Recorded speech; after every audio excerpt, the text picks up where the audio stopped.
नमस्कार दोस्तों, आध्यात्म के एक और नए अंक में आपका हार्दिक स्वागत है।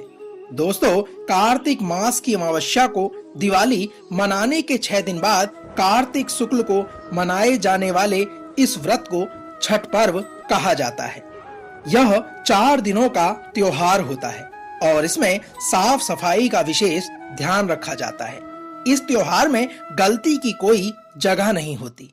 इस व्रत को करने के नियम इतने कठिन होते हैं, इसी वजह से इसे महापर्व और महाव्रत के नाम से भी संबोधित किया जाता है। आज के इस अंक में हम कौन है छठ मैया और क्यों करते हैं इसकी पूजा, इसके पीछे के सारांश और छठ के व्रत कथा का महत्व का वर्णन आपके बीच में करने जा रहे हैं। तो आइए आरंभ करते हैं छठी मैया से जुड़ी व्रत कथा और क्यों करते हैं हम इनकी पूजा का सार। दोस्तों, आइए जानते हैं कौन है छठी मैया।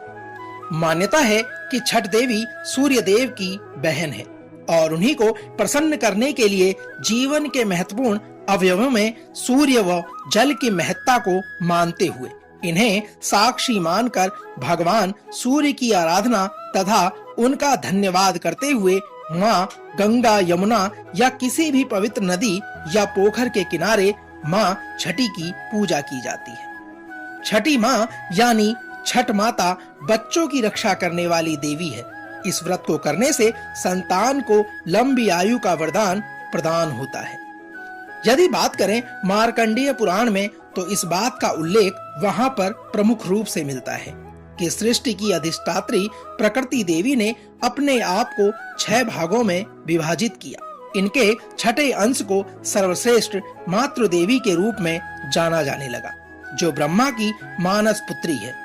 वो बच्चों की रक्षा करने वाली देवी है और कार्तिक मास के शुक्ल पक्ष की षष्ठी को इन्हीं देवी की पूजा की जाती है।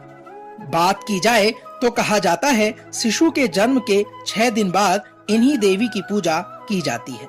इनकी प्रार्थना से बच्चे को स्वास्थ्य, सफलता और दीर्घायु होने का आशीर्वाद मिलता है। पुराणों में इन्हीं देवी का नाम कात्यायनी बताया गया है, जिनकी नवरात्रि की षष्ठी तिथि में पूजा की जाती है। दोस्तों, अब समय है छठी मैया की व्रत कथा के श्रवण का। तो आइए आरंभ करते हैं छठ मैया के व्रत कथा के सार को। दोस्तों, पौराणिक कथा के अनुसार प्रियव्रत नाम का एक राजा था। उसकी पत्नी का नाम मालिनी था। दोनों की कोई संतान नहीं थी। इस बात से राजा और उसकी पत्नी बहुत दुखी रहते थे। उन्होंने एक दिन संतान प्राप्ति की इच्छा से महर्षि कश्यप द्वारा पुत्रेष्टि यज्ञ करवाया। इस यज्ञ के फलस्वरूप रानी गर्भवती हो गई। 9 महीने बाद संतान सुख को प्राप्त करने का समय आया तो रानी को मरा हुआ पुत्र प्राप्त हुआ। इस बात का पता चलने पर राजा बहुत दुखी हुआ और संतान शोक में उसने आत्महत्या का मन बना लिया। लेकिन जैसे ही राजा ने आत्महत्या करने की कोशिश की, उनके सामने एक सुंदर देवी प्रकट हुई। देवी ने राजा से कहा कि मैं षष्ठी देवी हूँ। मैं लोगों को पुत्र का सौभाग्य प्रदान करती हूँ।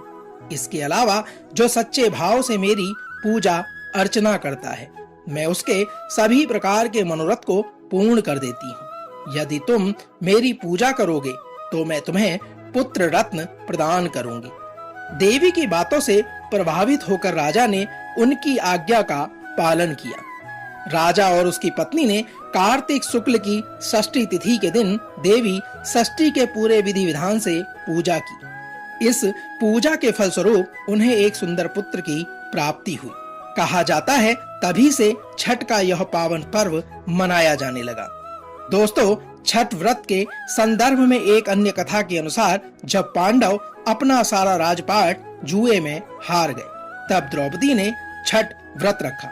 इस व्रत के प्रभाव से उसकी सभी मनोकामनाएं पूर्ण हुई और पांडवों को राजपाट वापस मिल गया। दोस्तों, तो यह तो थी कौन है छठी मैया और क्यों करते हैं इनकी पूजा, और साथ में छठ व्रत कथा का सार। हम आशा करते हैं कि आज का यह अंक आपको अवश्य पसंद आया होगा। छठी मैया आपके सभी मनोरथ को पूर्ण करें। कल एक और नए अंक के साथ फिर आपसे होगी मुलाकात। तब तक जय मां कात्यायनी, जय छठी मैया।